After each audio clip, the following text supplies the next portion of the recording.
Peut-être un petit mot sur Issy-les-Moulineaux, parce que nous sommes le petit pousset des Smart Cities. On nous cite souvent dans les études. Je ne sais pas si vous avez eu l'occasion d'aller à Barcelone au salon des Smart Cities il y a quelques jours. On était parmi les 15 Smart Cities françaises mises en avant par France Urbaine. Donc on est le petit pousset, on en est fiers, on est 70 000 habitants. Vous me direz, c'est pas par la taille qu'on juge de l'efficacité, vous connaissez ça. Et puis après tout, Monaco, il y a 2 fois moins d'habitants que nous. Mais oubliez les frontières administratives et imaginez que nous sommes un quartier de la métropole de Grand Paris, ce que nous sommes en réalité, ce que nos habitants pensent. Nous sommes tous des grands Parisiens. Et donc Issy-les-Moulineaux est un peu le laboratoire de Grand Paris en matière de numérique depuis 25 ans. Et je vais vous parler aujourd'hui plus précisément du projet Issygrid, qui est un projet de gestion intelligente des réseaux électriques, grâce au numérique évidemment, qui est important aujourd'hui parce que c'est censé nous apprendre, nous, villes, à mieux gérer l'énergie dans nos villes. À un moment, nous devons nous adapter au changement climatique. Et la prise de conscience de nos habitants, mais aussi des entreprises et des collectivités, fait que c'est une bonne opportunité. C'est un projet qui a duré 6 ans. On a été le premier en France à tester ce concept. Et alors, hop, si ça fonctionne.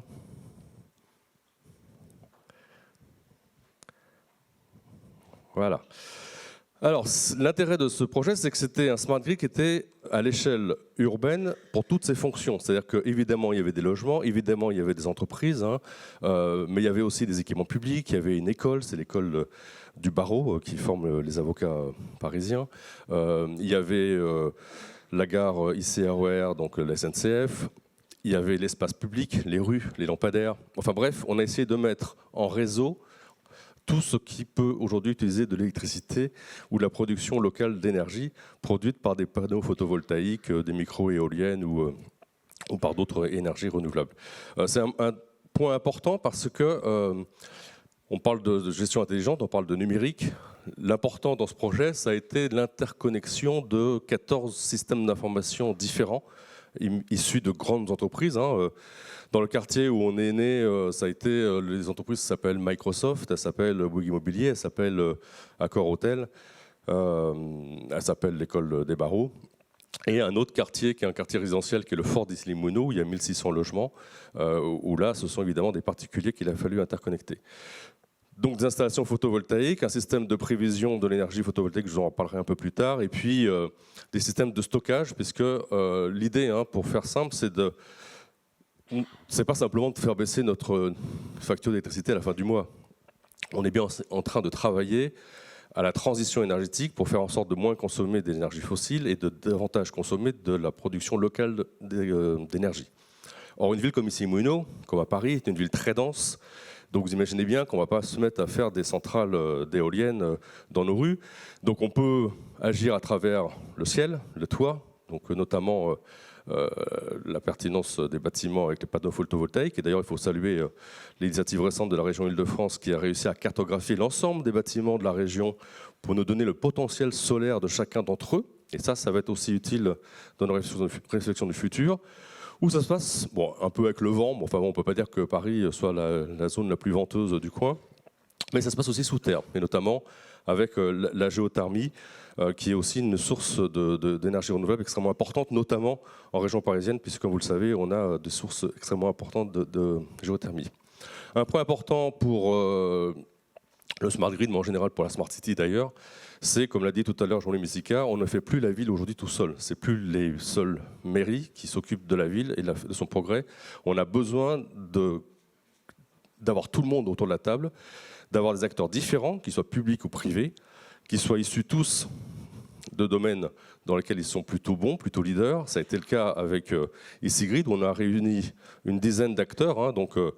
Ça a été des Microsoft parce qu'il a fallu interconnecter ces réseaux. Ça a été du Total parce qu'ils sont en train de travailler à leur propre transition énergétique avec le photovoltaïque. Et ça a été Bouygues Immobilier parce qu'il faut des promoteurs immobiliers pour comprendre comment construire les quartiers de demain. Et puis Bouygues Energy Services, Bouygues Télécom, Schneider Electric, Sopra Steria et évidemment les collectivités. Et quand je dis les collectivités, c'est, vous savez aussi que la région parisienne a cet avantage extraordinaire d'avoir la complexité administrative la plus importante de France. Donc c'est les différents acteurs qui participent à ces travaux-là. Donc évidemment la ville d'Issy-les-Moulineaux qui a été moteur là-dessus, mais aussi d'autres territoires comme Grand Paris Seine-Ouest, par exemple. Mais aussi des autorités indépendantes, je vais revenir, comme la CNIL ou la CRE, comme ils disent, la Commission de régulation de l'électricité. Alors l'idée c'était, comme je vous l'ai dit, l'idéal c'était de se dire, est-ce que ce que je produis localement à travers ces panneaux photovoltaïques, je suis capable de l'intégrer dans le réseau, et pourquoi pas imaginer une boucle vertueuse qui ferait que lorsque je suis au bureau, et que je ne consomme pas donc à la maison, l'énergie soit en priorité envoyée sur le quartier d'affaires, évidemment inversement le soir ou le week-end. Évidemment dans la vraie vie ça ne se passe pas comme ça, parce que les réseaux d'électricité c'est pas juste un point A vers un point B, c'est plutôt plus proche de la toile d'araignée ou de la pelote de laine. Mais en tout cas c'était l'idée qu'on pouvait s'imaginer. En fait en réalité ce qu'on a réussi à faire dans le cadre de ce Smart Grid, c'était surtout de lisser les pics de consommation. Quand il fait très chaud, ou quand il fait très froid, ou le soir simplement d'ailleurs, on arrive aujourd'hui à lisser soit à l'échelle d'un quartier, ça on a pu le démontrer notamment lors de pics de chaleur, mais aussi à l'échelle du bâtiment, évidemment. C'est-à-dire qu'on est capable aujourd'hui vraiment de minorer les pics de consommation du soir ou du midi, ça dépend si c'est le bureau ou à la maison. Grâce au Smart Grid, ça c'est quelque chose un point qui a été un des principaux résultats de ce projet. Il y a évidemment eu des difficultés, c'est-à-dire que tout n'a pas été aussi simple qu'on l'imaginait. D'abord, pour le grand public, l'électricité c'est un sujet qui reste compliqué. On lui demande beaucoup d'efforts pour essayer de comprendre comment ça marche. On lui demande beaucoup d'efforts pour adapter son domicile au Smart Grid. Pour faire simple, c'est comme si on vous disait à chaque fois qu'il faut mettre une petite box sur chacune des prises électriques pour vous permettre de la contrôler.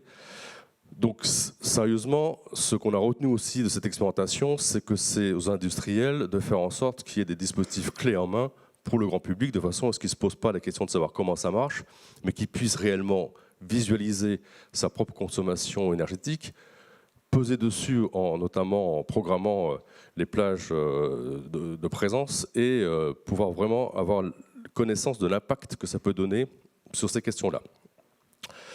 Alors nous, concrètement, ce qu'on peut conclure là-dessus, on a donc créé des bâtiments capables de produire intelligemment. Tout à l'heure, je parlais de l'école des barreaux. Il y a 300 mètres carrés de panneaux photovoltaïques sur son toit. Ils savent non seulement l'injecter dans le bâtiment, ils savent aussi, grâce à des équipements de mesure ou de stations météo intelligentes, être capables de prédire à très court terme l'évolution de la météo. Il y a eu un poste de distribution de nouvelle génération de RDF, où là, ils ont appris à stocker l'énergie produite par ces panneaux photovoltaïques. Et en fait, il y a deux possibilités qu'on a utilisées nous, soit effectivement des espèces d'énormes batteries, comme on peut les imaginer, qui sont dans les sous-sols des bâtiments, soit, ce qu'a fait RDF, utiliser des batteries de véhicules de deuxième génération, des véhicules électriques évidemment, qui peuvent être utilisés pour stocker cela et donc réinjecter ensuite dans le réseau. Un point important aussi, c'est que après un an de travaux, on a conclu avec la CNIL un mode opératoire pour évidemment garantir aux habitants que leurs données personnelles de consommation ne pouvaient pas être collectées à l'échelle individuelle, enfin à l'échelle du logement, pour faire simple, mais qu'on pouvait le faire qu'à l'échelle du bâtiment. Ça a été long parce que, évidemment, les données, vous l'avez compris, c'est quelque chose d'essentiel et que plus on a des données très fines, mieux on peut agir. Seulement, l'autre volet, c'est que est-ce qu'on doit aller jusqu'à prendre des mesures qui soient peut-être pas liberticides, mais en tout cas un peu pénétrantes pour la vie privée, c'est peut-être pas évident. En tout cas, c'est pas ce que la CNIL nous a demandé. Donc ça, c'est vraiment un point important. Et puis surtout, l'autre sujet qu'il faut avoir, c'est qu'aujourd'hui, on est en train de déployer, enfin plutôt pas nous, mais les promoteurs, les acteurs d'Issy Grid sont en train de déployer de nouveaux systèmes. Donc par exemple à Nanterre, où ils ont un écoquartier en construction avec un Smart Grid qui lui est axé autour de la chaleur, ou à Issy-les-Moulineaux, où en 2022, d'ici 2022, on crée notre troisième écoquartier qui s'appelle Cœur de Ville et qui va avoir un Smart Grid couplé à la géothermie pour pouvoir mieux gérer tout cela.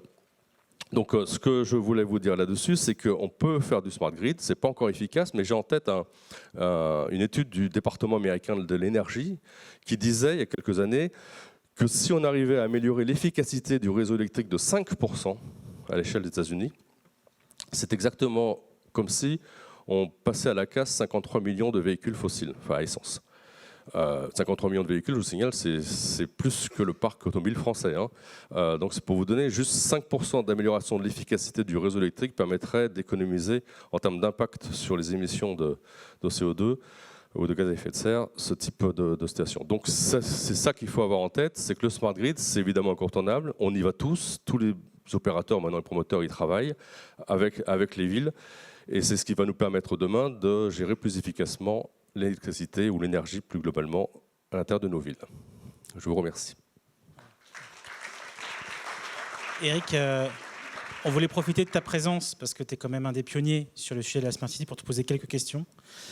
Alors, c'est vrai qu'on l'a évoqué d'ailleurs en présentation ce matin sur les sujets villes nouvelles, villes anciennes, sur ce qui a été fait avec Issy-les-Moulineaux.